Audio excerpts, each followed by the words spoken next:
All right, you guys, how you doing today? This is Didier from Kohoki Design. Today we're gonna talk with one of my buddy. He's an entrepreneur in the development. His name is Fabrice. He's actually a businessman in the UK. So he's gonna talk about his entrepreneurial journey, how he did things to how he managed to set up his own company. All right, Fabrice, it's all yours. Please tell us about you. Uh, Good morning. So it's a very new company. It's just started in December, and I'm offering a lot of services around web development, mostly web-based software development, but focusing as well on project management, um, database management at every level, even full database administration services, CTO services, so completely managing, project managing, and all IT department managing of bigger companies, um, and also a lot of focus on web security and company security and all IT services security, including GDPR and data protection and all that. Mm-hmm. So yeah, that's what we do in a nutshell. Okay. Are you guys active like only in UK or anywhere around the globe?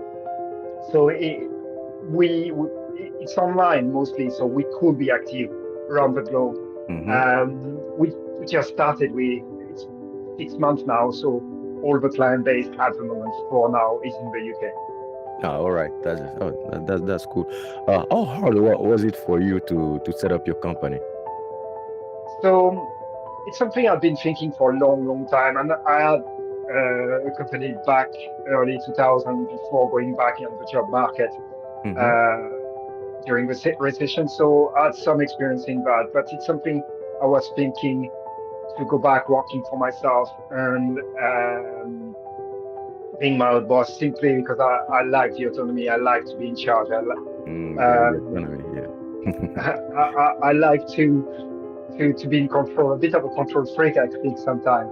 Mm-hmm. Not over people, but over my life more than anything else. Mm. So so I wanted that, and I wanted the potential to grow and not be limited by what a company can offer me, and uh, being my own limitation and not having limitation of anything else, and also um, being able to harvest the fruit of my labor Mm-hmm. fully rather than working for somebody else. And Yeah, that's true. so that's where all the what drove me to start. Mm-hmm. But um, my so I was thinking about it and I mentioned to my previous employer, and he thought, well, if I do that, he told me that it would take me, it would become my first client. So I Mm. had already a client, so that already was good. Now I just looked for another one, found another client, and made the jump. That's what as simple as that. Um, and from there, yeah, that's how it started. Oh, that's good. That's good. That's quite interesting.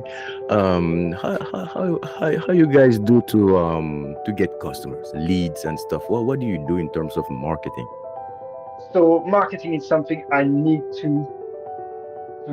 to get a bit more involved. At the moment, I've been very lucky, and I think there's still quite a lot in the pipeline from my existing previous customers, my existing previous contacts, and so all my customers so far have been from either people I know or word of mouth. I've done some LinkedIn campaign a little bit. I've hired a marketer. I think Mm-hmm. it does take time, and I didn't keep it for long enough. Maybe something gonna come out of it in a bit, but it hasn't yet. It's Mm-hmm. something I need to focus, possibly do more, and as well diversify, I guess, the sort of marketing. Um, but I've got quite a lot of contacts in lead generations and things like Mm-hmm. that, and there are things that I can. I've got lots of things in the pipeline, but at the moment I want to grow at a rate I can sustain. Mm-hmm. That's because good it's to know. Mhm. there is as well, if too many projects come, I need to find the right Mhm. team to. So there's a lot involved. So yeah, it is.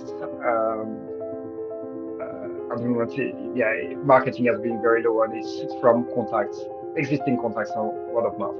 All right. That's good to know. That's good to know. One other thing, one last thing. I know you're very busy, my friend, so I'm not gonna keep you with me like a long time. Just a couple of few advices. How will you advise people who still the guys who wanna open up their own business but they like afraid, or they have like they don't feel it. How can you what type of advice can you give them? Please help us. So, in my opinion, it's opening a business. There is no question about it. Is a gamble. Mm. You do the thing that is important is understanding the risk. Mm. If you understand the risk and are prepared to take that risk, that's all you need. Mhm. And there is, in everything in life, there is no reward that comes without risk. Mhm. The more you risk, the more reward generally. Mhm. Not always. I mean, you can take some silly gamble, Mhm. but not normally. Mm. If you yeah, it is all a risk appetite and an understanding of the risk. Mhm.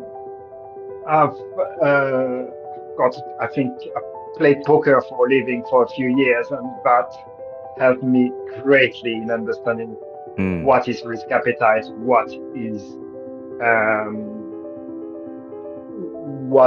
making good decisions, and making a decision on the understanding of what are the stakes,